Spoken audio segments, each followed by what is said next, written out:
नमस्कार सर्वांना नमस्कार। आज आपल्या या कार्यक्रमामध्ये Bharatiya Janata Party, Shiv Sena, Republican Party of India Athawale गट यां आमच्या महायुतीचा मुंबई महानगरपालिका निवडणूक 2026 चा वचननामा या ठिकाणी प्रकाशित होत आहे। या वचननाम्याचं प्रकाशन हे महाराष्ट्राचे लोकप्रिय मुख्यमंत्री सन्माननीय देवेंद्र फडणवीस साहेब, महाराष्ट्राचे लोकप्रिय उपमुख्यमंत्री श्री एकनाथ शिंदे साहेब आणि केंद्रीय मंत्री श्री रामदास आठवले साहेब यांच्या हस्ते होत आहे। आवाज मुंबईकरांचा या मोहिमेच्या अंतर्गत मुंबईकरांच्या सूचना या महायुतीच्या जाहीरनाम्याकरता प्राप्त करण्याची मोहीम 2 महिने राबवण्यात आली होती। या मोहिमेमध्ये सुमारे 2,65,000 सूचना मुंबईकरांच्या या मुंबईच्या विकासाकरता, मुंबई महानगरपालिकेच्या निवडणुकीकरता मुंबईकरांनी दिलेल्या आहेत आणि या सूचनांच्या आधारावरती महायुतीचा वचननामा, मुंबईकरांचा वचननामा, मुंबईकरांचा संकल्पनामा, मुंबईकरांनी दिलेल्या सूचनांच्या आधारावरती आम्ही तयार केलेला आहे। सर्वप्रथम मी माननीय मुख्यमंत्री, माननीय उपमुख्यमंत्री आणि केंद्रीय मंत्री रामदास आठवले साहेब यांना विनंती करतो आणि राष्ट्रीय सरचिटणीस भारतीय जनता पार्टीचे विनोद तावडेजी यांना विनंती करतो की आपण सर्वप्रथम या वचननाम्याचं प्रकाशन करावं।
मी महाराष्ट्राचे लोकप्रिय उपमुख्यमंत्री श्री एकनाथ शिंदे साहेब यांना विनंती करतो की आपण या ठिकाणी संबोधित करावे।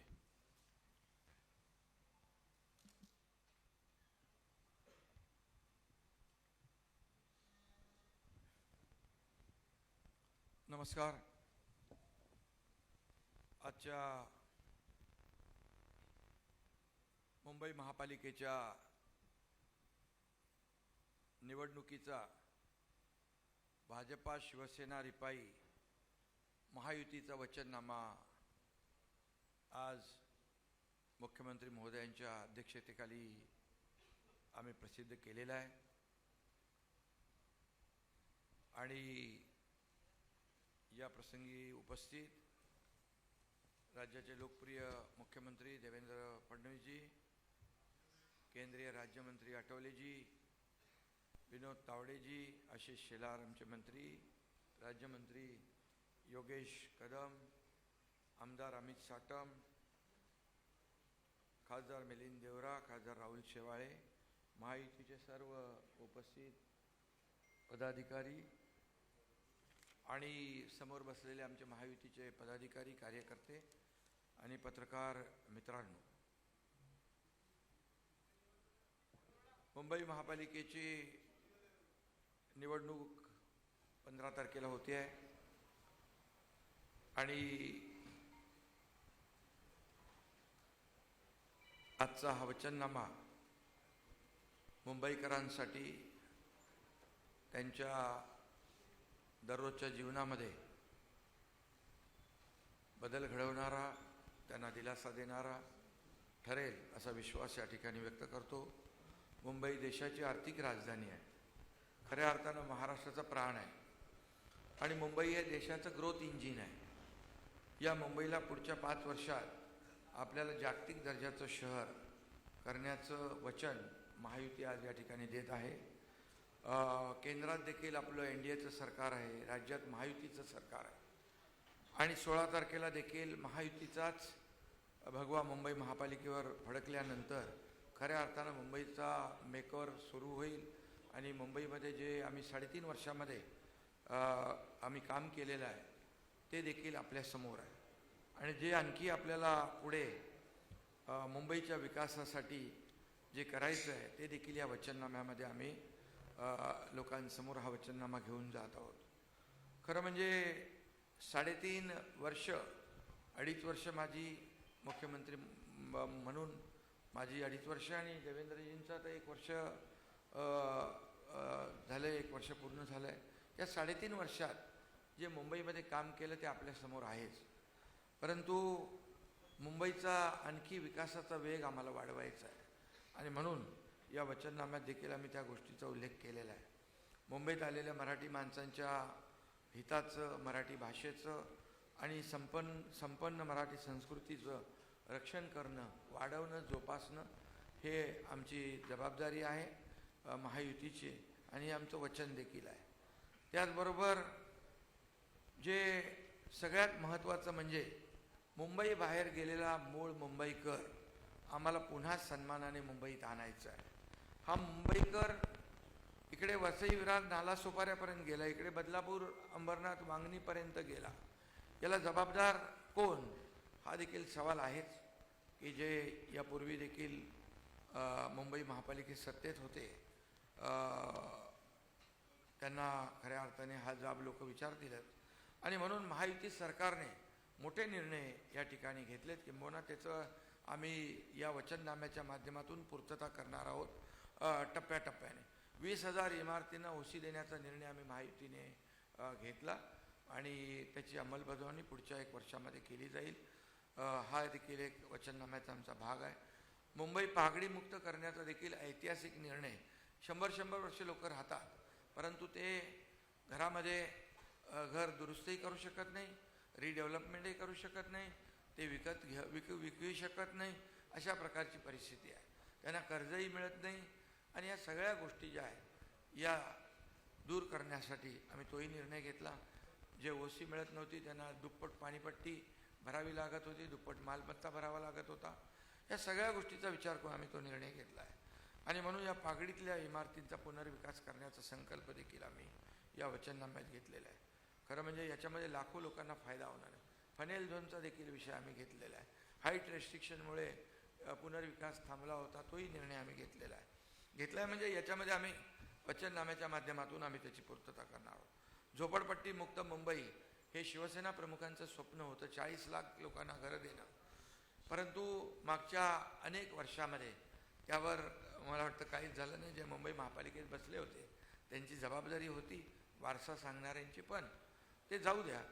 आम्ही महायुतीने आम्ही निर्णय घेतला की या संपूर्ण जे रखडलेले प्रकल्प आहेत त्यांना मार्गी लावायचं क्लस्टरच्या माध्यमातून आणि म्हणून आता उदाहरणादाखल 17,000 घरांचं घाटकोपर येथे रमाबाई आंबेडकर नगर हे आम्ही SRA आणि MMRDच्या माध्यमातून काम करतोय आणि त्यांना 20 वर्षापासून भाडं मिळत नव्हतं. 150 कोटी रुपये भाडं SRA आणि MMRDने दिलं. हे एक उदाहरण आहे. असे 17 क्लस्टर या मुंबईत होत आहेत टप्प्याटप्प्याने. त्यामुळे पूर्णपणे सुनियोजित मुंबईचा विकास या क्लस्टरच्या माध्यमातून होईल आणि तो देखील मोठं एक वचन आम्ही या ठिकाणी देतोय. त्यामध्ये नावं काही मी सगळी घेत नाही, पण उदाहरणादाखल अँटॉप हिल, कृष्णनगर, केतकीपाडा, गोपीकृष्णनगर, दहिसर, ओशिवरा, गोवंडी, चिता कॅम्प, चेंबूर, टागोर नगर, विक्रोळी पार्क साईड, भांडूप असे अनेक 17 प्रकल्प आहेत. गिरणी कामगारांना हक्काचं घर देण्याचा निर्धार आम्ही केला आहे. यापूर्वी एकही घर गिरणी कामगारांना मिळालं नाही.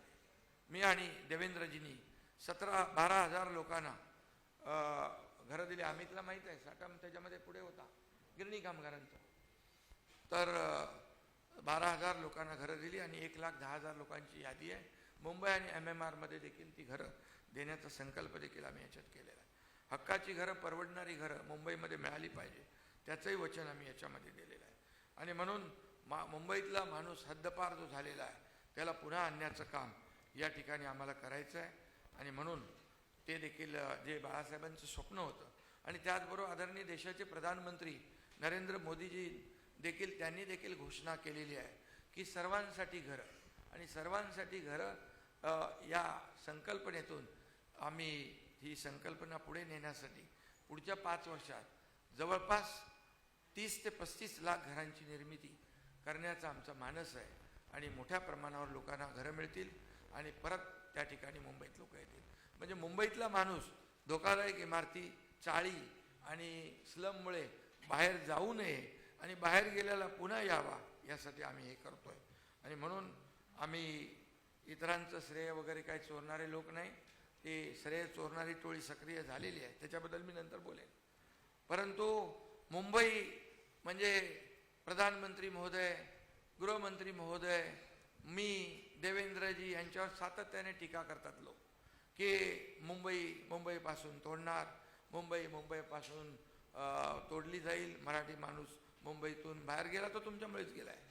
परंतु स्वतः प्रधानमंत्री महोदयांनी मुंबईला खूप महत्त्व दिलेलं आहे. मुंबईला फिनटेक सिटी करण्याचा प्रधानमंत्री महोदयांचा निर्धार आहे. आणि म्हणून येत्या 5 वर्षात फिनटेक कॅपिटल मुंबईला केलं पाहिजे अशी भावना राज्य सरकारची आहे. त्यासाठी केंद्र आणि राज्य सरकार आणि महापालिका मिळून हे करेल. BKCमध्ये इंटरनॅशनल फायनान्स सर्व्हिस सेंटर, काही लोक म्हणाले गेलं, कुठे गेलंच नाही आहे, आम्ही करतो आहे. आणि त्यामुळे लाखो लोकांसाठी, तरुणांसाठी रोजगार निर्मिती होईल. स्टार्टअप आणि इनोव्हेशन हब उभारले जातील. आणि म्हणून अनेक या ठिकाणी जी वचनं आम्ही देतोय ती आपल्यासमोर आहेत. हिंदू हृदय सम्राट बाळासाहेब ठाकरे यांचं जन्मशताब्दी वर्ष आहे, ते देखील आम्ही महायुती म्हणून महापालिकेच्या माध्यमातून विविध सामाजिक उपक्रम, आरोग्याचे उपक्रम, लोकांचे लोकाभिमुख उपक्रम घेऊन आम्ही ते राबवणार आहोत. आणि एक सूचना देखील त्याच्यामध्ये आली की हिंदू हृदय सम्राट शिवसेना बाळासाहेब ठाकरे वैद्यकीय विद्यापीठ महापालिकेच्या रुग्णालयांना संलग्न असं देखील करण्याचा आमचा मानस आहे. STच्या प्रवासाच्या तिकिटात आम्ही बहिणींना 50% सवलतीचा निर्णय राज्य सरकारने घेतला. काही लोक म्हणाले तोट्यात जाईल, पण ST फायद्यात आली. तसंच आम्ही मुंबईकर लाडक्या बहिणींसाठी BSTमध्ये देखील 50% सवलत देण्याचा निर्णय महिलांसाठी, आमच्या लाडक्या बहिणींसाठी घेण्याचा संकल्प केलेला आहे. आणि म्हणून त्यांना, लाडक्या बहिणींना आत्मनिर्भर तर आम्ही लाडकी बहीण योजनेतून केलं आहे, जसं मोदी साहेबांनी महिलांना आत्मनिर्भर आणि आत्मसन्मान देण्याचा निर्णय घेतला आहे, तसंच आम्ही देखील सरकार म्हणून घेतला आहे. आणि त्याचा फायदा आपण बहिणींना होतोय ते पाहतोय. लघु उद्योजकांना 5 लाखापर्यंत बिनव्याजी कर्ज देणं, कोळीवाडे आणि गावठाण यांचं स्वतंत्र DCR तयार करून पुनर्विकासाला चालना देणं, कोळी बांधवांना विश्वासात घेतल्याशिवाय आम्ही कुठलाही निर्णय घेणार नाही. आणि म्हणून हे सगळं जे आहे हे आम्ही तुमच्यासमोर मांडतोय. पुनर्विकास प्रकल्प राबवताना आता जे अडथळे येत होते हे सगळे अडथळे आम्ही दूर केले.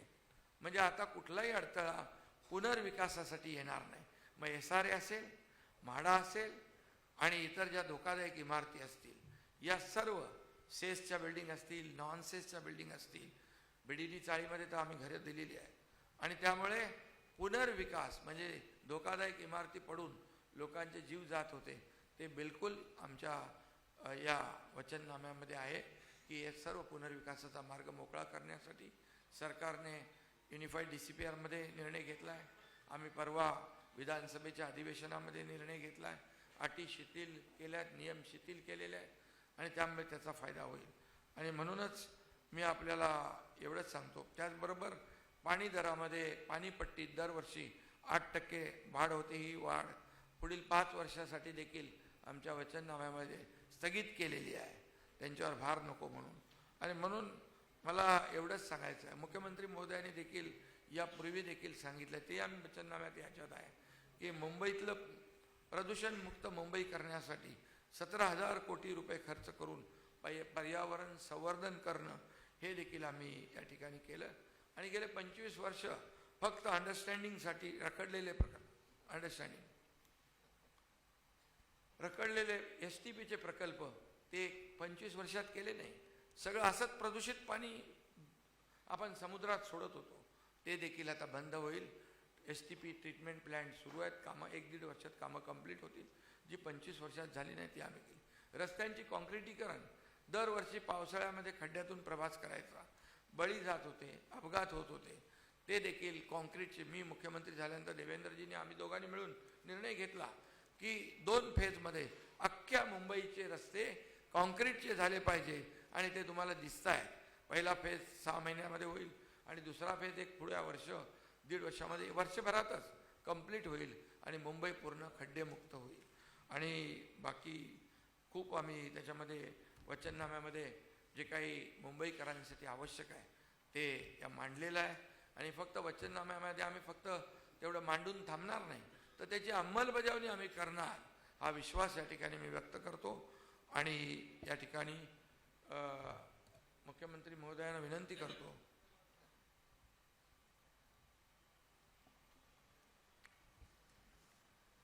सन्माननीय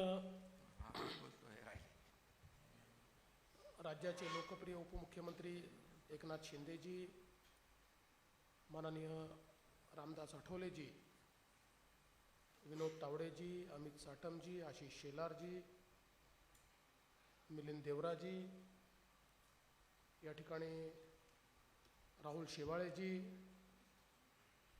त्याचप्रमाणे योगेश कदमजी, अविनाश महातेकरजी, उपस्थित सर्व सन्मान्य आमदार आणि आमच्या तिन्ही पक्षांचे पदाधिकारी, उपस्थित सर्व माध्यमकर्मी भगिनी आणि बंधूंनो, महायुतीचा वचननामा आज आपल्यासमोर आम्ही प्रकाशित करतो. आणि माननीय उपमुख्यमंत्र्यांनी या वचननाम्याचे सर्व हायलाइट्स आपल्यासमोर ठेवले आहेत. गेल्या काही वर्षांमध्ये मुंबईकरांच्या जिव्हाळ्याच्या प्रश्नांना आम्ही केवळ हातच घातलेला नाही, तर त्या जिव्हाळ्याचे प्रश्न सुटू शकतात अशा प्रकारचा एक आत्मविश्वास हा मुंबईकरांमध्ये तयार केलेला आहे. आणि म्हणून इतर कोणीही वचननामा दिला तरी त्यांचा ट्रॅक रेकॉर्ड आणि आमचा ट्रॅक रेकॉर्ड याच्यामध्ये असलेल्या अंतरामुळे आम्ही जो काही जाहीरनामा वचननामा देतो तो पूर्ण करू. आणि एवढंच नाही तर 5 वर्षानंतर ज्यावेळेस जनतेच्या समोर जाऊ त्यावेळी या वचननाम्यावर आधारित ॲक्शन टेकन रिपोर्ट हा मी फॅक्ट शीट म्हणून मांडू की काय आम्ही केलं होतं, काय सांगितलं होतं आणि काय काय आम्ही करू शकलो हे देखील लोकांसमोर आम्ही मांडू. मुंबईकरांचा जो जिव्हाळ्याचा प्रश्न आहे गृहनिर्माणाचा, त्याच्यामध्ये आत्ताच शिंदेसाहेबांनी सांगितलं की वेगवेगळे प्रश्न सोडवण्याचा प्रयत्न आम्ही करतो. त्या ठिकाणी डीम्ड कन्व्हेन्सचे विषय आम्ही सोडवलेले आहेत, जागा फ्री होल्ड करण्याच्या संदर्भातले निर्णय आम्ही घेतले आहेत, काही ठिकाणी हाईटचे जे रिस्ट्रिक्शन्स आहेत ते दूर करण्याकरता मग एअरपोर्ट अथॉरिटीचं रडार शिफ्टिंग असेल किंवा वेगवेगळ्या प्रकारच्या परमिशन्स असतील, फनेल झोन असेल, यामध्ये देखील मोठ्या प्रमाणात आपण निर्णय घेतले आहेत आणि भविष्यात याला चालना देण्याचा आपण एक प्रयत्न करणार आहोत. एक संकल्प आज आम्ही घेतलेला आहे, मुंबईत राहणारा जो मराठी माणूस आहे याला काहीही झालं तरी मुंबई सोडून बाहेर जावं लागणार नाही. मुंबईमध्येच त्याला घरं आम्ही देऊ. आणि हे आम्ही BDD साहित करून दाखवलं, हे अभ्युदयनगरमध्ये आम्ही करतोय, हे पत्रासाहित आम्ही करून दाखवलं आहे, विशाल सह्याद्रीमध्ये आम्ही करून दाखवलेलं आहे. वेगवेगळ्या योजना जर बघितल्या तर काही लोक केवळ मराठी माणसाच्या घरांबद्दल बोलत राहिले, पण करणारे कोण आहेत तर आमची महायुती करणारी महायुती आहे, हे देखील आपण लक्षात घेतलं पाहिजे. आणि यासोबत एक अजून आम्ही निर्णय केलाय की म्हाडाचे जे लेआउट्स आहेत या म्हाडाच्या लेआउट्समध्ये आता त्याचं रिडेव्हलपमेंट करताना एकतर तिथल्या लोकांना आम्ही अधिकची जागा देतोच, पण त्याचसोबत त्याच्यामध्ये आता ट्रान्सपरन्सी आम्ही आणलेली आहे. पूर्वी विकासक हा केवळ लोकांकडनं कन्सेंट घेऊन विकासक व्हायचा आणि 20-20 वर्ष लोकांना बाहेर ठेवायचा. आता विकासक म्हाडा असणार आहे आणि जे मुंबईकर आहेत त्यांना घर देण्याकरता त्याच्यावर एक कन्स्ट्रक्शन करता डेव्हलपर अपॉइंट केला जाणार आहे, जेणेकरून उद्याच्या काळात त्यांनी परफॉर्म केलं नाही तर सगळे अधिकार हक्क म्हाडाकडे असतील आणि हे सगळं टेंडर पद्धतीनं आम्ही करणार आहोत. त्यामुळे मोठ्या प्रमाणात ही ट्रान्सपरन्सी आता त्यामध्ये आणलेली आहे. आता हे टेंडर पद्धती आल्यामुळे काही लोकांच्या पोटात जळजळ होते आहे, त्यामुळे त्यांनी लगेच बोलणं चालू केलं, जमिनी विकणं चालू केलं आहे, जमिनी विकणं चालू केलं आहे. जमिनीचा 1 इंचही आम्ही विकत नाही आहे. सगळ्या जमिनीची मालकी म्हाडाचीच असणार आहे आणि अतिशय ट्रान्सपरंट पद्धतीनं त्या ठिकाणी डेव्हलपर आणण्याचं काम आम्ही करतो. त्याचप्रमाणे वेगवेगळ्या रखडलेल्या SRAच्या योजना या देखील मार्गी लावण्याचं काम आपण केलेलं आहे. धारावी आपल्याला कल्पना आहे, पहिल्यांदा तर मी पुन्हा एकदा स्पष्टपणे सांगतो, धारावीचा विकास DRP करणार आहे. या DRP मध्ये स्वतः शासन भागीदार आहे आणि सोबत डेव्हलपर आहे. धारावीमध्ये राहणाऱ्या प्रत्येक व्यक्तीला जो पात्र आहे, धारावीमध्येच मिनिमम 350 स्क्वेअर फुटाचं घर हे देण्याचा निर्णय आपण घेतलेला आहे. धारावीमध्ये वेगवेगळ्या प्रकारचे जे व्यवसाय आणि उद्योग चालतात त्या सगळ्या लघु उद्योग आणि व्यवसायांना त्याच ठिकाणी अधिक चांगल्या पद्धतीनं इकोसिस्टीम तयार करून देण्याचा निर्णय आपण घेतलेला आहे.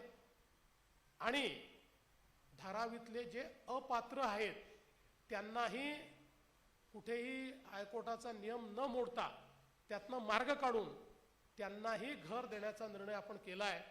त्यामुळे एक अत्यंत मोठं काम या धारावीच्या माध्यमातून आपण करतो. दुसरं, महानगरपालिकेमध्ये काम करणारे जेवढे आमचे सफाई कामगार आहेत, आम्ही 2019ला निर्णय घेतला होता की सफाई कामगारांना मालकी हक्काची घरं द्यायची, परंतु उद्धव ठाकरेजींच्या सरकारने तो निर्णय बदलला होता. आम्ही पुन्हा निर्णय घेतला आहे आणि आता त्याची सगळी कारवाई आम्ही केली आहे. पुढच्या काळामध्ये महानगरपालिकेचे जेवढे सफाई कर्मचारी आमचे आहेत या सगळ्यांना मुंबईमध्ये मालकी हक्काचं घर हे आम्ही त्या ठिकाणी देणार आहोत. हा आमचा निर्णय आहे. शिक्षणाच्या क्षेत्रामध्ये देखील महानगरपालिकेच्या माध्यमातून आपल्या शाळा आधुनिक करणं, आपल्या शाळा महानगरपालिकेच्या ज्या आहेत या कौशल्ययुक्त करणं आणि हे करत असताना महानगरपालिकेच्या प्रत्येक शाळेमध्ये आमच्या मुलांना मराठी नीट शिकता आलं पाहिजे या दृष्टीनं मराठीचीही लँग्वेज लॅब तयार करणं हा देखील आम्ही एक निर्णय घेतलेला आहे. मराठी तर आपण शिकवतोच आहोत, पण अधिक चांगल्या पद्धतीनं आपल्या मुलांना महानगरपालिकेच्या शाळेतनं मराठी शिकता यावं अशा प्रकारचा आमचा प्रयत्न त्या ठिकाणी असणार आहे. शिक्षणामध्ये ज्या काही आता नवीन शैक्षणिक इक्विपमेंट्स आलेले आहेत, पद्धती आल्या आहेत, या सगळ्या टीचिंग लर्निंगच्या पद्धती त्या ठिकाणी वापरण्याचा प्रयत्न आमचा असणार आहे. यासोबत आरोग्याच्या क्षेत्रामध्ये महानगरपालिकेने यापूर्वीही चांगलं काम केलेलं आहे किंवा बऱ्याच व्यवस्था उभ्या केल्या आहेत, पण त्या व्यवस्था अधिक चांगल्या करण्याची गरज आहे, त्याच्यामध्ये अधिक सोयी करण्याची गरज आहे. त्या दृष्टीनं एक प्लॅन आपण तयार केला आहे आणि विशेषतः कोविडच्या काळामध्ये असं लक्षात आलं की मुंबईमध्ये ज्यावेळेस अशा प्रकारची एखादी महामारी येते त्यावेळेस लोकसंख्येच्या हिशोबाने बेड्सची जी संख्या असली पाहिजे ती 2000 कमी आहे. त्यामुळे 2000 नवीन बेड्स हे मुंबईमध्ये म्हणजे जो काही त्याचे नॉर्म्स आहेत त्या नॉर्म्सप्रमाणे सेकंडरी आणि टर्शरी ट्रीटमेंट करता मुंबईच्या लोकसंख्येला अनुरूप अशा प्रकारचे 2000 बेड्स हे तयार करण्याचं काम आपण त्या ठिकाणी करणार आहोत. मुंबईमध्ये एक व्हायब्रंट इकोसिस्टीम आहे आणि या इकोसिस्टीमला अधिक व्हायब्रंट करून आता जी काही GCCचं एक वेव आलेली आहे ती वेव मुंबईत आपल्याला कशी कॅच करता येईल, मुंबई आणि MMR मध्ये त्याचे एक प्लॅनिंग आपण केलेलं आहे आणि त्या प्लॅनिंगच्या माध्यमातून मोठ्या प्रमाणात हाय पेड रोजगार हा मुंबईमध्ये तयार करण्याचा आपला प्रयत्न आहे. विशेषतः जी आपली तरुणाई आहे त्यांच्या हाताला काम मिळालं पाहिजे आणि त्यातनं रोजगारयुक्त अशा प्रकारची मुंबई आपण तयार करणार आहोत. मुंबईकरता भविष्यातल्या पिण्याच्या पाण्याचा प्रश्न हा सोडवण्याच्या दृष्टीनं मला सांगताना आनंद वाटतो की अनेक वर्ष ज्या गारगाई प्रकल्पाच्या संदर्भात बोललं जात होतं पण त्याला 2 वेळा फॉरेस्ट आणि पर्यावरणाने मंजुरी नाकारली होती, त्याच्यामध्ये आपण सगळे नॉर्म्स पूर्ण केले आणि फॉरेस्ट आणि पर्यावरणाची मंजुरी मिळवली आणि आता त्याचं टेंडर देखील काढलं आहे. त्यामुळे हा प्रकल्प असा आहे सगळ्यात कमी खर्चाचा आहे, ग्रेडियंटनी पाणी येणार आहे, सगळ्यात जवळचा प्रकल्प आहे. त्यामुळे जवळपास 500 MLD पाणी हे पहिल्या टप्प्यामध्ये गारगाई प्रकल्पातनं मिळणार आहे आणि त्यासोबत दमणगंगा पिंजाळ असेल किंवा इतर जे प्रकल्प असतील हे सगळ्या प्रकल्पांना आपण चालना दिली आहे. 2060ची मुंबईची जी पॉप्युलेशन असेल, जी लोकसंख्या असेल, या लोकसंख्येला पुरेल इतकं पाणी मुंबईकरता आपण नियोजित केलेलं आहे आणि प्रत्येक घरी मुबलक पाणी हे देण्याचा आपण त्या ठिकाणी प्रयत्न जो आहे तो करतो. विशेषतः पर्यावरणाच्या संदर्भात मुंबईमध्ये काही महत्त्वाची इनिशिएटिव्ह आपण घेतली आहेत.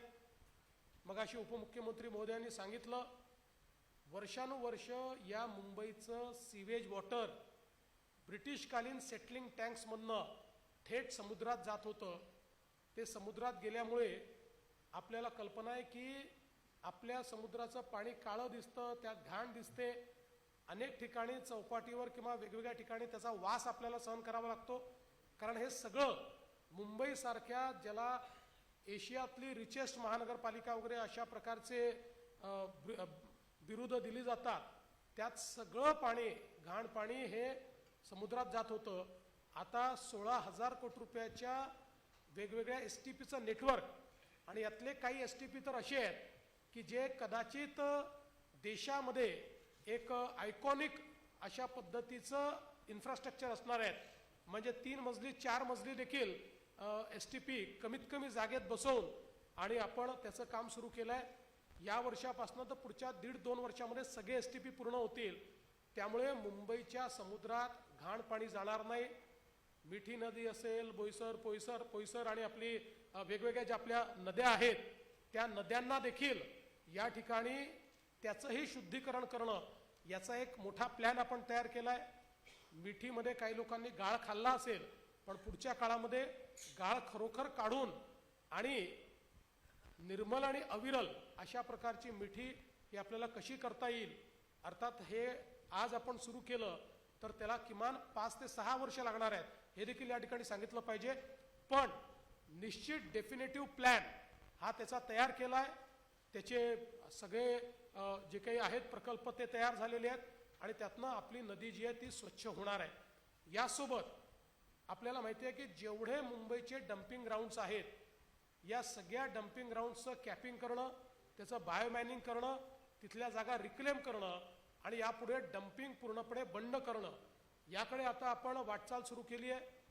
नवीन पद्धतीनं 0 गार्बेज असा प्लॅन आपण त्या ठिकाणी तयार करतो आणि हे जे काही लिगसी वेस्ट आहे आणि नवीन वेस्ट आहे या दोन्हीला आपण त्या ठिकाणी वेल्थमध्ये कन्वर्ट करतो. कचऱ्यापासून वीज निर्मितीचा प्रकल्प हा सुरू करून त्यातनंही आपण एक स्वच्छ वीज देखील मिळवण्याचा प्रयत्न करतो. काही गॅस निर्मितीचाही आपल्या समोर एक पर्याय त्या ठिकाणी आहे की ज्यातनं आपल्याला आपले व्हेकल्स देखील चालवता येतील. अशा पद्धतीनं मुंबईमध्ये एक आम्ही 17,000 कोटी रुपयाचा क्लायमेट ॲक्शन प्लॅन हातामध्ये घेतलेला आहे की ज्या क्लायमेट ॲक्शन प्लॅनच्या माध्यमातून एक मुंबईला सर्क्युलर इकॉनॉमी आम्ही तयार करणार आहोत. टाटा सन्सचे जे प्रमुख आहेत N. चंद्रशेखरन यांना मी विनंती केली होती आणि त्यांनी एक मुंबईच्या सर्क्युलर इकॉनॉमीचा काही एक्सपर्ट्सला बसवून प्लॅन तयार करून दिलाय. आता तो प्लॅन हा महानगरपालिकेचे एक्सपर्ट्स आणि बाकी सगळ्यांना बसून आम्ही तो फॉर्मअप करू आणि सगळ्या क्षेत्रांमध्ये वॉटर क्वालिटी, एअर क्वालिटी असे जेवढे पर्यावरणाचे मानकं आहेत या सगळ्या मानकांना एका ओव्हरआर्चिंग अशा पद्धतीच्या प्लॅनचा भाग करून सगळ्या क्षेत्रांमध्ये सर्क्युलर इकॉनॉमी ही कशी तयार करता येईल हा प्रयत्न आपण त्या माध्यमातून करणार आहोत. पब्लिक ट्रान्सपोर्टमध्ये आपल्याला माहिती आहे की आपण मोठ्या प्रमाणात मेट्रोचं नेटवर्क तयार केलं आहे. जवळपास MMR रिजनमध्ये 427 किलोमीटरचं मेट्रोचं हे नेटवर्क आहे. त्यातलं मेजर मुंबईमध्ये आपलं नेटवर्क आहे. आपले अंडरग्राऊंड मेट्रोचं काम पूर्ण झालं आहे. बाकीही मेट्रोचं काम आपण वेगाने पूर्ण करतोय. आता दिल्लीनंतर सर्वात जास्त मेट्रोचं नेटवर्क असलेली मुंबई आहे. दिल्लीला ते करायला 20 वर्ष लागले, आपण 6 वर्षात ते करून दाखवलेलं आहे. आता 2026-27 मध्ये जवळपास 50 किलोमीटरचं काम पूर्ण होईल. 27-28 मध्ये 80 किलोमीटरचं काम पूर्ण होईल. 29 पर्यंत आत्ता हातात घेतलेले सगळे नेटवर्क आम्हाला पूर्ण करायचे आहेत आणि काही नवीन आता अजून आपण विस्तारित नेटवर्क घेतोय, त्याला कदाचित त्याच्या पुढचा कालावधी लागेल. आणि हे करत असताना याच्यासोबतच आपल्या बेस्टमध्ये आपल्या बसेस ज्या आहेत या बसेस करता आज मुंबईच्या लोकसंख्येची तुलना केली तर आपल्याकडे 5,000 बसेस आहेत. पण मुंबईसारख्या शहराकरता किमान 10,000 ते 12,000 बसेसची आवश्यकता आहे. आणि म्हणून मोठ्या प्रमाणात EV बसेसचे आपण निर्णय घेतला, त्याचे ऑर्डर्स दिले आहेत आणि पुढच्या काळामध्ये ही फ्लीट मोठी आपण करणार आहोत. आणि ही फ्लीट मोठी करून त्यातनं ज्याला आपण लास्ट माईल कनेक्टिव्हिटी म्हणतो ती लास्ट माईल कनेक्टिव्हिटी ही मुंबईमध्ये तयार करून मुंबईकरांना त्यांचं जीवन सुकर करण्याचा प्रयत्न आहे. सबर्बन रेल्वेच्या संदर्भातही आपल्याला माहिती आहे की मुंबईची जी लाईफलाईन आहे आपली लोकल ट्रेन त्यामध्ये MUTP 2, MUTP 3 याच्या माध्यमातून MUTP 3A याच्या माध्यमातून आपण मोठ्या प्रमाणात राज्य सरकार केंद्र सरकार मिळून त्या ठिकाणी गुंतवणूक केलेली आहे. आणि जे प्लॅटफॉर्म्स आहेत त्याची लांबी वाढवणं, ट्रेन्सचे डब्बे वाढवणं, ट्रेन्सची सफाई चांगलं करणं, त्या ठिकाणी एस्केलेटर्स लावणं, वेगवेगळ्या पॅसेंजर ॲम्युनिटीज तयार करणं. आता याचा दुसरा टप्पा असा आहे की केंद्र आणि राज्य सरकार मिळून आम्ही त्या ठिकाणी जे काही आपले डब्बे आहेत, कारण आपल्याला माहिती आहे आपल्या डब्यांना गेट्स नाही आहेत आणि गेट्स लावले तर लोकांना तिथे गुदमरल्यासारखं होईल, फार गर्दी त्या ठिकाणी असते. डब्यांची संख्या अजून 3 कशी वाढवायची या संदर्भातले काही ट्रायल्स चाललेले आहेत. नवीन सिग्नलिंग सिस्टीमचे ट्रायल्स चाललेले आहेत. आणि त्यासोबत आता संपूर्ण आपल्या सबर्बन रेल्वेमध्ये मेट्रोसारखे बंद दरवाजाचे डबे ज्याच्यात स्लायडिंग डोअर बंद दरवाजे होतील आणि पूर्णपणे AC अशा प्रकारचे डबे आपण तयार करणार आहोत. आणि हे करताना केंद्रीय रेल्वे मंत्र्यांना मी विनंती केली होती आणि त्यांनी ती विनंती मान्य केली की सेकंड क्लासच्या तिकिटामध्ये 1 रुपयाचा देखील वाढ न करता आम्ही मुंबईकरांना त्या लोकलमध्ये अतिशय चांगला प्रवास हा पुढच्या काळात देणार आहोत. टप्प्याटप्प्यानं हे होईल, पण ऑर्डर तर आम्ही सगळ्या ट्रेन्स रेक चेंज करण्याच्या देऊ. टप्प्याटप्प्याने त्याची डिलिव्हरी सुरू होईल आणि त्या पद्धतीनं आपण ते काम करणार आहोत. ट्रान्सपोर्टेशनमध्ये एक अजून नवीन प्लॅन आपण जो तयार केलेला आहे हा मुंबई वॉटर ट्रान्सपोर्टचा प्लॅन तयार केला आहे. मागच्या काळामध्ये मुंबईमध्ये आपण रोरो सुरू केली, आज ती अतिशय यशस्वी झालेली आहे. काही ठिकाणी आपण पॅसेंजर बोट्स सुरू केले आहेत. आत्ता एकूण मुंबई आणि MMRचं जे क्षेत्र आहे या MMRच्या क्षेत्रामध्ये जवळपास 85 नॉटिकल माईल इतकी वॉटर ट्रान्सपोर्टची व्यवस्था उभी आहे. आता आपण जो या ठिकाणी प्लॅन केला आहे त्याच्यामध्ये मुंबईसह MMR क्षेत्रामध्ये 200 नॉटिकल माईल एवढं वॉटर ट्रान्सपोर्टचं नेटवर्क आपण उभं करतो. 21 ठिकाणी आपण जेटीज तयार करतो. वॉटर टॅक्सीज आपण त्या ठिकाणी आणतो. या वॉटर टॅक्सीज ज्या आहेत याही सस्टेनेबल असल्या पाहिजेत, त्या अल्टरनेट फ्युएलवर इलेक्ट्रिक किंवा अल्टरनेट फ्युएलवर असल्या पाहिजेत किंवा मग हायब्रिड असल्या पाहिजेत. या दृष्टीने आपण करार केलेले आहेत. आणि पुढच्या काळामध्ये हे इन्फ्रास्ट्रक्चरचं काम पूर्ण झाल्यानंतर आपण वॉटर टॅक्सी सुरू करू. म्हणजे नवी मुंबईचं एअरपोर्टपासनं तर गेटवे ऑफ इंडियापर्यंत आपल्याला वॉटर टॅक्सीने येता येईल अशा प्रकारचं प्लॅनिंग देखील या ठिकाणी आपण केलेलं आहे. आणि हे सगळं करत असताना मागच्या वेळेस आम्ही सांगितलं होतं की ह्या सगळ्या ट्रान्सपोर्ट सिस्टीमचं आम्ही इंटिग्रेशन करू. तसं आपण आता वन मुंबई ॲप तयार केला आहे. आता एका तिकिटावर आपल्याला मेट्रो, मोनो, सबर्बन रेल्वे, बस याच्यात फिरता येतं. आता हे इंटिग्रेशन पूर्ण MMR रिजनला आपण लागू करणार आहोत. आणि हे जे वॉटर ट्रान्सपोर्ट आहे तेही याचा भाग आहे. त्यामुळे वॉटर टॅक्सीमध्येही त्याच तिकिटावर आपल्याला बसता येईल अशा पद्धतीनं आपण त्याचं प्लॅनिंग केलेलं आहे. आणि म्हणून मुंबईकरांचं जीवन हे ट्रान्सपोर्टेशनशी खूप निगडीत आहे. त्यांचा खूप वेळ हा ट्रान्सपोर्टेशनमध्ये जातो. त्यातनं आपण एक प्रकारे त्यांना मुक्ती देतो. आपल्याला माहिती आहे त्यासोबत रोडचं जे एक्सपान्शन आपण करतो. मागच्या काळामध्ये आपण आता बांद्रा वर्सोव्याचं काम पूर्ण करत आणलं आहे. वर्सोव्यापासनं दहिसर, दहिसरपासनं विरार अशा प्रकारची लिंक आपण करतोय. ठाण्यापासनं बोरिवलीपर्यंत, मुलुंडपासनं गोरेगावपर्यंत बोगद्यांची कामं आपण सुरू केलेली आहेत. आपण या ठिकाणी वेगवेगळ्या प्रकारचे म्हणजे आपण जे ऑरेंज गेट आहे त्या ठिकाणी आपण एक बोगदा करतोय. या बोगद्यामुळे ईस्टर्न फ्रीवेवरनं आपण जेव्हा खाली उतरतो तेव्हा जो ट्रॅफिक आहे त्या ट्रॅफिकमधनं आपल्याला सूट मिळणार आहे. आपला ईस्टर्न फ्रीवे जो छेडानगरला संपलेला आहे तो आता ठाण्यापर्यंत आणि पुढे ठाण्यापासून फाउंटनपर्यंत आपण त्या ठिकाणी नेणार आहोत. ज्यामुळे ईस्टर्न एक्सप्रेसवे हा पूर्णपणे त्या ठिकाणी डिकंजेस्ट होताना आपल्याला दिसणार आहे. यासोबत आपण आता कुर्ल्यापासनं घाटकोपरपर्यंत एक 4.5 किलोमीटरचा ब्रिज करतो. ज्याच्यामुळे घाटकोपरची कनेक्टिव्हिटी जी आहे ती थेट आपल्या BKC पर्यंत या ठिकाणी येणार आहे. त्यामुळे या सगळ्या ट्रान्सपोर्टेशनचे जे काही वेगवेगळे विषय आपण हातात घेतले आहेत यामुळे western expressway, eastern expressway, east west connectivity हे सगळं डिकंजेस्ट आपण करणार आहोत. आपल्याला माहिती आहे की शिवडी ते वरळी पूल या वर्षीच आपण पूर्ण करणार आहोत. त्यामुळे कुठल्याही भागातल्या व्यक्तीला कुठल्याही भागात जायचं असेल, नवी मुंबई एअरपोर्टला जायचं असेल तरी देखील एक सीमलेस अशा प्रकारची व्यवस्था रस्त्यांच्या माध्यमातून मिळणार आहे. आणि अर्थातच शिंदे साहेब मुख्यमंत्री असताना जे आम्ही कॉन्क्रीट रोड करण्याचा निर्णय घेतला त्याचा एक टप्पा संपत आला आहे, दुसरा टप्पा चालू आहे. हे रस्ते असे बनत आहेत की हे रस्ते बनल्यानंतर पुढचे 30-40 वर्ष त्या रस्त्यावर कधीच खड्डा पडणार नाही. खड्डेमुक्त मुंबईकडे जाण्याचं काम हे आपण या ठिकाणी सुरू केलेलं आहे. यासोबत महिलांकरता देखील अनेक योजना आपण याच्यामध्ये घेतलेल्या आहेत की ज्या योजनाच्या माध्यमातून आपल्याला कल्पना आहे की आत्ताच शिंदे साहेबांनी सांगितलं आपल्या बेस्टच्या बसमध्ये महिलांना अर्ध्या तिकिटामध्ये 50% कन्सेशनमध्ये प्रवास करता येईल अशा प्रकारचा निर्णय आपण घेतो आहोत. आणि त्यासोबत या मुंबईतल्या ज्या आमच्या लाडक्या बहिणी आहेत या लाडक्या बहिणींना महानगरपालिकेच्या मागच्या काळामध्ये आपण काही प्रशिक्षण दिलं आहे, काही त्यांना घरकामाकरता शिलाई मशीन्स असतील, वेगवेगळ्या इक्विपमेंट दिले आहेत.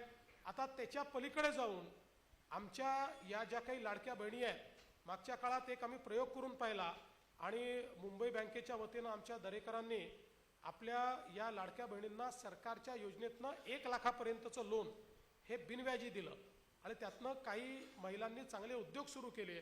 आता आम्ही असं ठरवलेलं आहे की महानगरपालिकेच्या माध्यमातून मुंबईच्या सगळ्या लाडक्या बहिणींना 5 लाखापर्यंत बिनव्याजी कर्ज आम्ही उपलब्ध करून देणार आहोत.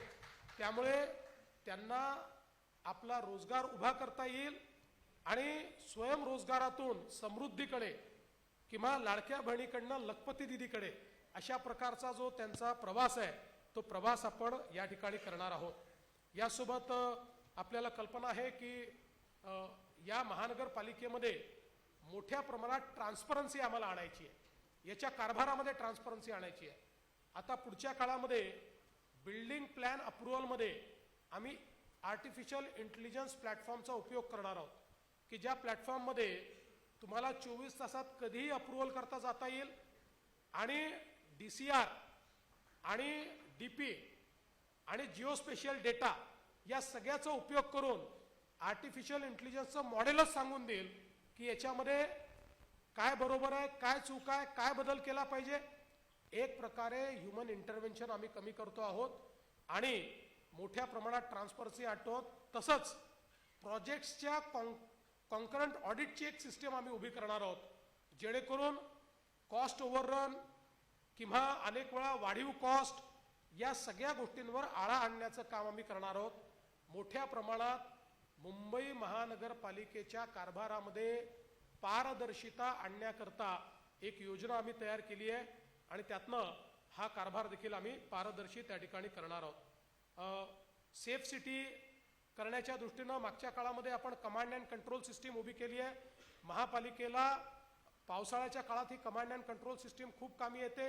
आता त्यातही अधिक कॅमेरे लावून आर्टिफिशियल इंटेलिजन्सचा उपयोग करून प्रेडिक्टिव्ह अशा प्रकारच्या व्यवस्था आम्ही उभ्या करणार आहोत, ज्यातनं पूर नियंत्रणामध्ये देखील आपल्याला मोठ्या प्रमाणात फायदा होईल. आपल्याला कल्पना असेल की हे एक वर्ष असं होतं की खूप मोठ्या प्रमाणात पाऊस पडला तरीही त्या मनाने मुंबई थांबली नाही. पुढच्या काळामध्ये मुंबई थांबणार नाही. पावसाळ्यातही अशा पद्धतीनं आपण ही पूर्ण पूर नियंत्रणाची जी व्यवस्था आहे ही व्यवस्था या ठिकाणी करतो आहोत. आणि यासोबत आपल्याला कल्पना आहे, इंदू मिलला भारतरत्न डॉक्टर बाबासाहेब आंबेडकरांचं स्मारक आता पूर्णत्वाला चाललेलं आहे. रमाबाई आंबेडकर नगरचा पुनर्विकास आपण त्या ठिकाणी आत्ता शिंदे साहेबांनी सांगितलं अतिशय उत्तम प्रकारे केलाय. आणि विशेषतः लोकशाहीर अण्णाभाऊ साठे हे ज्या ठिकाणी चिरागनगरला राहत होते त्या ठिकाणी त्यांचं स्मारक हे देखील आपण तयार करतो आहोत. त्याचंही काम आपण सुरू केलेलं आहे.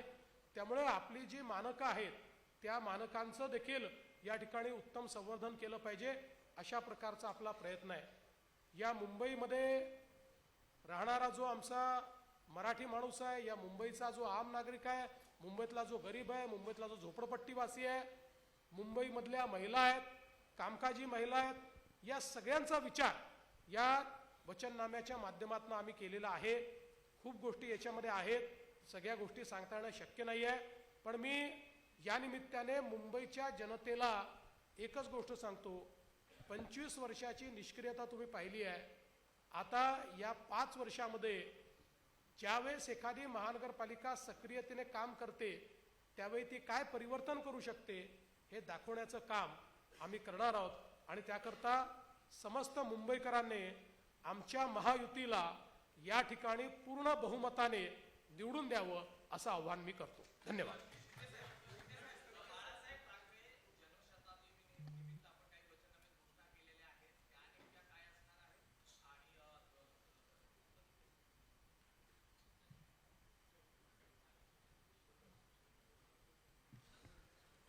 जन्मशताब्दी निमित्त बाळासाहेबांचा 80% समाजकारण 20% राजकारण जे त्यांचा मूलमंत्र होता, त्या माध्यमातून या ठिकाणी आरोग्याचे उपक्रम असतील, शैक्षणिक उपक्रम असतील, त्याचबरोबर जे जे आपल्याला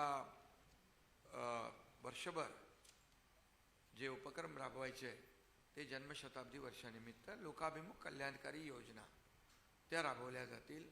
आणि जे बाळासाहेबांना अभिप्रेत होतं ते या संपूर्ण उपक्रमामध्ये असेल.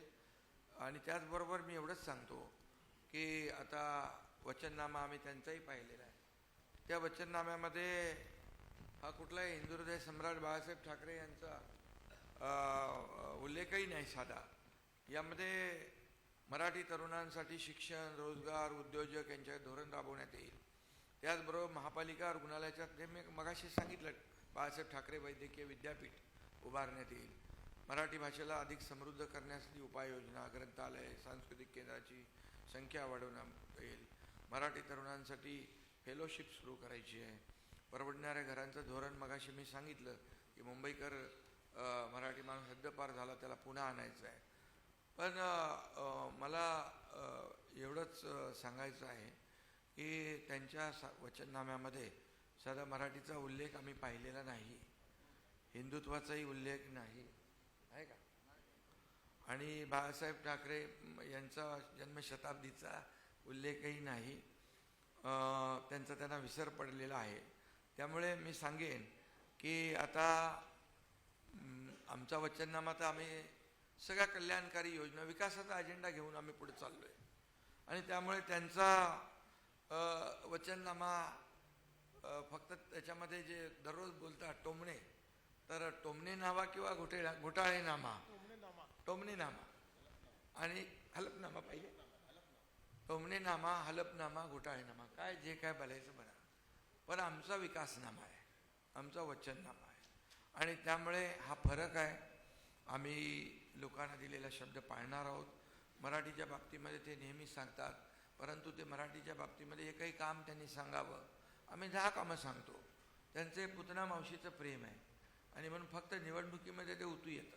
पण आम्ही कायमस्वरूपी मुंबईतल्या मराठी माणसाच्या मागे, मुंबईकरांच्या मागे सरकार उभं राहिलेलं आहे. आता आशिष शेलारने एक सूचना या ठिकाणी केलेली आहे. मराठी सिनेमांना हक्काचं सिनेमागृह, मल्टिप्लेक्स थिएटर महापालिकेच्या माध्यमातून उभारण्याचा निर्णय आपण घेऊ. मराठी नाट्य, संगीत, कला, कलांसाठी 3 मराठीसाठी नाट्यगृह उभारण्याचा संकल्प आम्ही केला आहे. तंत्रज्ञानाच्या आधारावर AI पोर्टल आणि अल्गोरिदम ऑडिटवर भ्रष्टाचार विरहित मुंबई महापालिका देखील करण्याचा संकल्प या ठिकाणी केलेला आहे.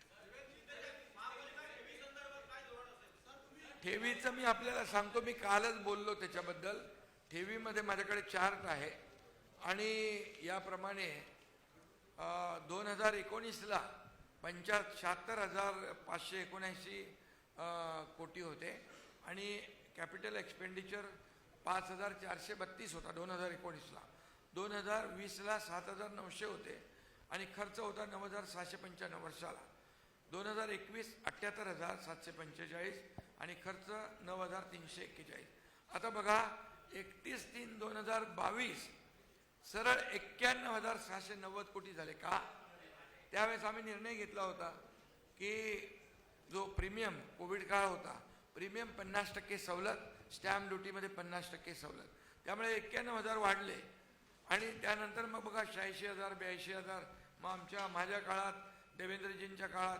पण इकडे 5,432 2019ला होता वर्षाचा खर्च. आता 20,166 कोटी आहे. एवढा खर्च करून पण आजच्या ठेवी किती आहेत माहित आहे? 20,166 कोटी 5,432च्या ऐवजी वर्षाला खर्च करून 80,415 कोटी रुपयांच्या ठेवी आहे. म्हणजे चोराच्या उलट्या बोंबा आहेत ना. खोटं बोला पण रेटून बोला. अरे पैसे ठेवी, तुम्ही म्हणालात नाही ठेवी काय चाटायचे असतात का? परंतु एवढा पैसे लोकांसाठी खर्च करायचा असतात. पण एवढा खर्च करून पण 80,000 कोटी आहे. त्यामुळे मग अगोदरचे पैसे कुठे जात होते त्याचा देखील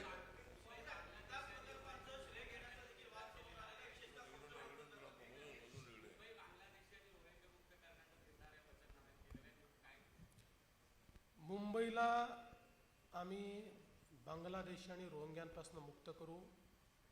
मी तुम्हाला सांगतो, गेल्या 1 वर्षामध्ये हायेस्ट नंबर बांगलादेशी या मुंबईत शोधून काढले आहेत, ते डिपोर्ट केलेले आहेत आणि आता हे सुरूच राहणार आहे. आणि आता तर आम्ही IITच्या मदतीने एक आर्टिफिशियल इंटेलिजन्सचं टूल तयार करतो आहे की ज्याचा उपयोग करून बांगलादेशी आयडेंटिफाय करणं सोपं होईल. कारण आपल्याला माहिती आहे की हे बांगलादेशमधनं पश्चिम बंगालमध्ये येतात, त्या ठिकाणी वेगवेगळ्या प्रकारे कागदपत्र तयार करतात आणि येऊन आपल्याकडे राहतात. दिसतातही आपल्यासारखे, थोडं बोलतातही आपल्यासारखे, त्यामुळे त्यांना हुडकावं लागतं, कागदपत्र असतात. आणि म्हणून आता एक आम्ही टूल तयार करतो आर्टिफिशियल इंटेलिजन्सचं. गेल्या 3 महिन्यापासून त्याच्यावर प्रयोग चाललेले आहेत. आत्तापर्यंत 60% रिलायबिलिटीवर ते पोचलं आहे, पण पुढच्या 5 ते 6 महिन्यामध्ये 100% रिलायबिलिटीवर पोचेल आणि त्यातनं मग बांगलादेशी शोधून काढणं हे अत्यंत सोपं जाईल. 100% मुंबईतले बांगलादेशी आणि रोहिंगे शोधून काढून त्यांना डिपोर्ट करण्याचं काम आम्ही करणार आहोत.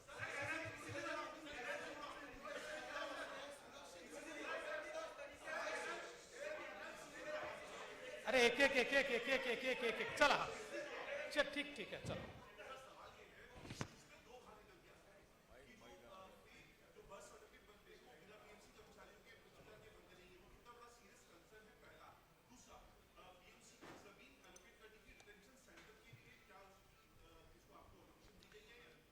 देखिए, पहला तो यह है कि फेक बर्थ सर्टिफिकेट का जो स्कैम हुआ है, जो हमारे किरीट सोमैया जी ने बाहर निकाला है, अब उसको तो पूरे तरीके से हम लोगों ने बाहर निकाल कर जिन पर कार्रवाई करनी है वो कार्रवाई कर दी है। जहाँ तक डिटेंशन सेंटर का सवाल है, उसकी ज़मीन हमको मिल गई है, उस पर कार्रवाई हम कर रहे हैं। हाँ,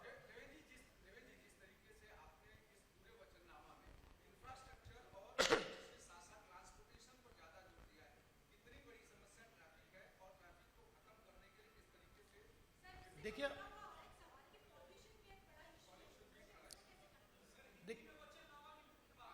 देखिए मूल रूप से मुंबई करों की जो समस्याएं हैं, उनमें घरों की समस्या ये महत्वपूर्ण है।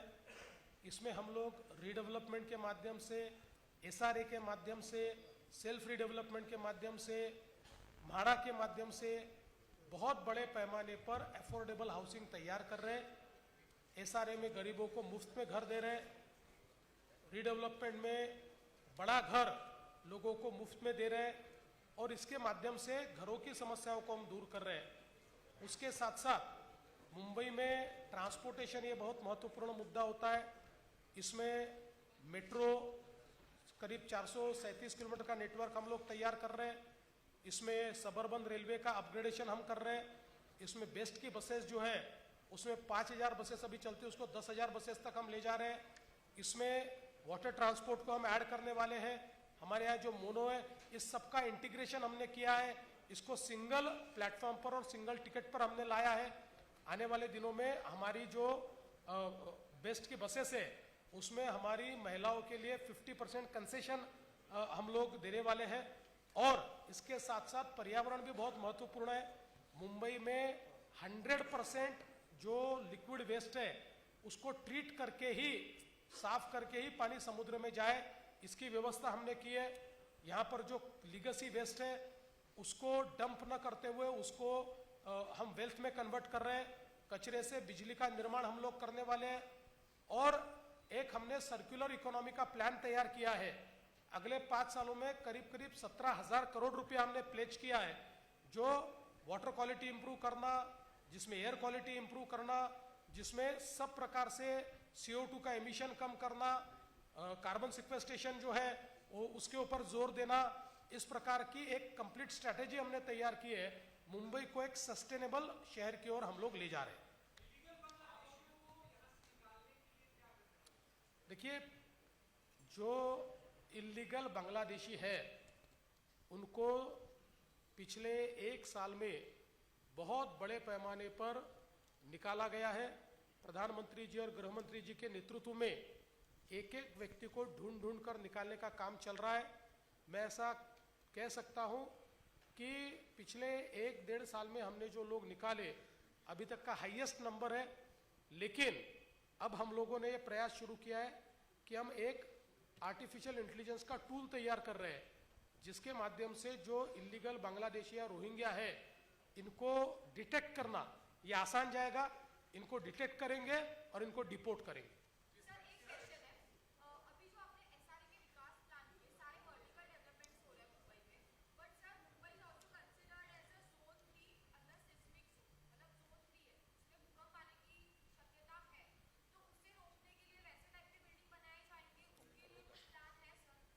देखिए, अब हमारा जो DCPR जो है मुंबई का, उस DCPR ने ही इस बात की चिंता की है कि किस प्रकार की बिल्डिंग्स हमारे यहाँ रहनी चाहिए। DCPR का जो मूल होता है, वो वहाँ का स्ट्रेटा कैसा है, वहाँ की जियोलॉजी कैसी है, वहाँ की ज्योग्राफी कैसी है, इसको ध्यान में रखते हुए ही DCPR हमने तैयार किया है।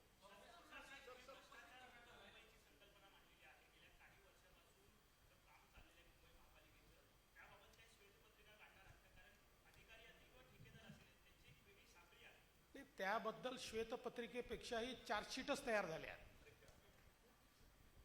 लोक जेलमध्ये देखील आहेत, मिठीमध्ये मलिदा खाणारे जेलमध्ये आहेत, रस्त्यामध्ये मलिदा खाणारे जेलमध्ये आहेत, कोविड घोटाळा करणारे, बॉडी बॅग खाणारे, त्या ठिकाणी कफन घोटाळा करणारे, खिचडी घोटाळा करणारे सगळे जेलमध्ये आहेत। त्यामुळे चार्जशीट, डायरेक्ट चार्जशीट।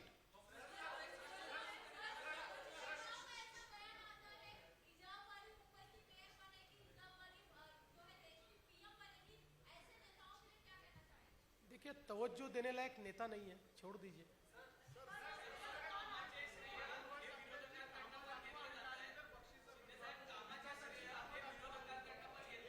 काय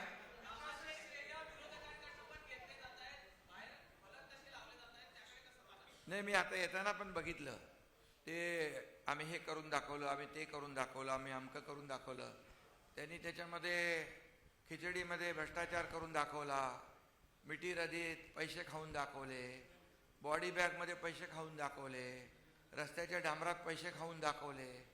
हे सगळं टाकायला पाहिजे होतं. खरं म्हणजे काम तर अगोदर करत नव्हते, कामचोर म्हणायचं त्यांना. आम्ही केलेल्या कामाचं आता श्रेय घेऊ लागलेत.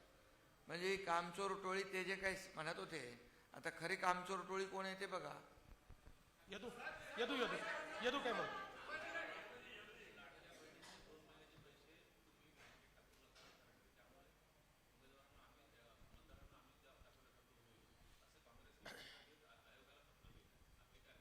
काँग्रेस आणि आमचे विरोधक पहिल्या दिवशीपासनं आमच्या लाडक्या बहिणीचा विरोध करतायत.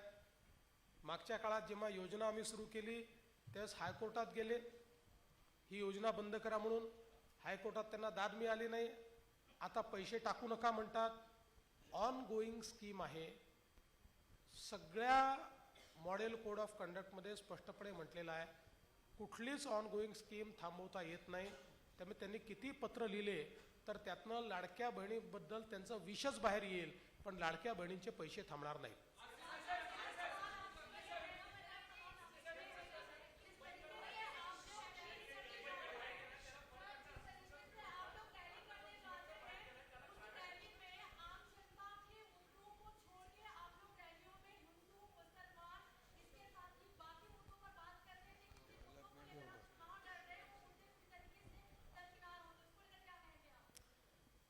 आपने गलत जगह क्वेश्चन किया है, गलत आदमी को क्वेश्चन किया है. ये प्रश्न आपने उद्धव जी को पूछना चाहिए.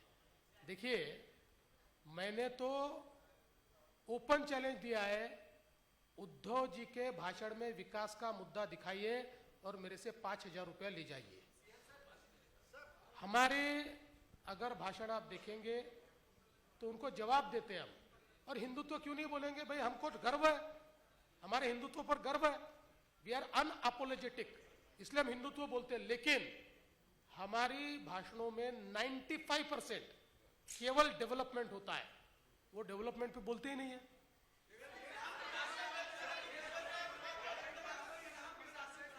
काय म्हणतो?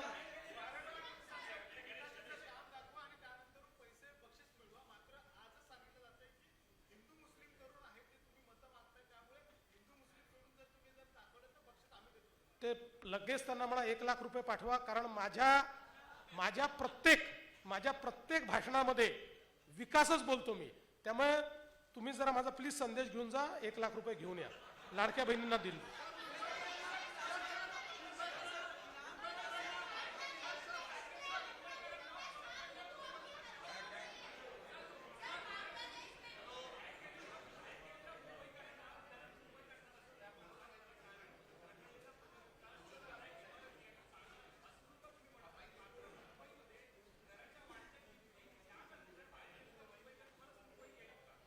अरे बाबा, त्यासाठी 1 मिनिट, त्यासाठी आम्ही महायुती सरकारने निर्णय काय घेतला, जेवढे रखडलेले प्रकल्प आहेत डेव्हलपरने घेतले आणि 20-20 वर्ष रखडवून ठेवले.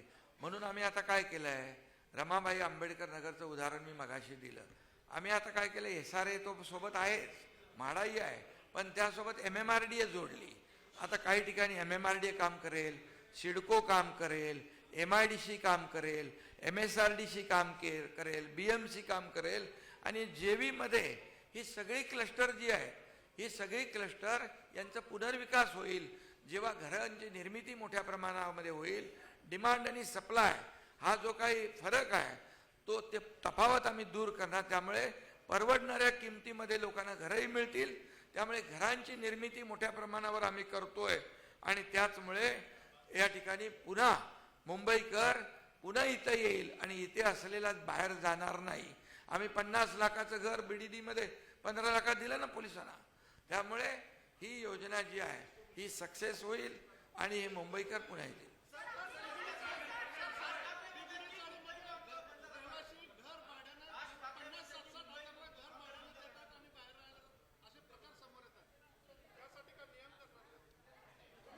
काय काय नाही, यामध्ये असे काही प्रकार असतील तर ते आम्ही तपासून घेऊ. शेवटी ज्याच्या नावावर घर आहे, ज्याला घर अलॉट केलंय त्यांनी राहिलं पाहिजे, आणि जो काही नियम आहे त्या नियमाच्या बाहेर गेला असेल तर कारवाई करू.